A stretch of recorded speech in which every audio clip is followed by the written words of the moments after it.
you know, as a young coach, you know, you start thinking that it's always going to be that way. I think the best lesson I ever got from this guy, honestly, I don't even know if you even know this, but I'm going to say it anyway, was we had a young guy come in for us. He was a sophomore. He was Scotty's backup, and he was a great athlete. Played some receiver for us as a sophomore, but he was Scotty's backup quarterback. And we were always messing around, Dennis Carrerio, but we were always messing around with Dennis because, you know, we'd be in practice and Dennis would be standing next to me, and you know, Scott would bing, bing, bing, bing, bing in practice, and he'd know where everything is, and we'd put Dennis in, and he would freeze and not see the read, and Dennis's first reaction was to go, phew, you know, and run the ball.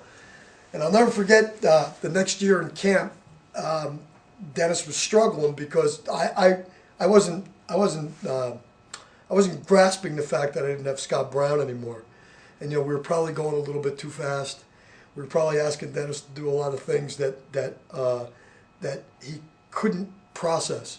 You know, me as a coach and a young coach never put that two and two together until I went to coach, and this is one of the good lessons. And I said, Coach, I don't think this kid can be our quarterback. I said, I don't know if he can really learn what we're doing, and I don't know if I don't know if he's going to be able to do what we want to do. This is, I don't know, about a week into practice. So I got my usual lesson from him, telling me you better know your players. You don't know that kid, you better adapt what you're doing to his ability because he's going to be our quarterback. I got the pretty good lecture. And the one thing that he told me is learn about your players. And I learned about Dennis, and that's when I started to learn that there's kids learn at a different level. Dennis was not a visual learner. He was not a kid that you could put something on a piece of paper or give a playbook to, that he was going to absorb that and then take it out in the practice field and execute it. So I ended up coaching Dennis completely different. We ended up, Bobby used to call it half a field. You know, we gave Dennis simpler reads than Scott Brown. And, you know, Dennis went on to really have a tremendous high school career. He was an all-state quarterback by the time he was a senior. And I think in the Belvedere playoff game, probably one of the better playoff performances of any kid that we ever had play for us. And Dennis ended up getting it by the time he was a senior, in his senior year, because we kept it simple for him. And I learned that was one of the biggest lessons I ever learned about coaching. And I still remember that to this day. The kids learn at a different level. You got to find out what that level is, and you got to coach to that level. And Dennis went on to have a great career. Graduated college. Graduated Everybody college. said he'd never do. Never do. You know, I mean, he wasn't a great student initially. Pretty good school too. Monmouth. He went to Monmouth, you know, and he ended up playing at Monmouth after Lackawanna. Yeah, he went to Lackawanna Junior College. Bob got him into Lackawanna, and he played 2 years there and was a great player. And Scott Van Zyl, who we mentioned before, actually went up there and recruited him to come back down to Monmouth.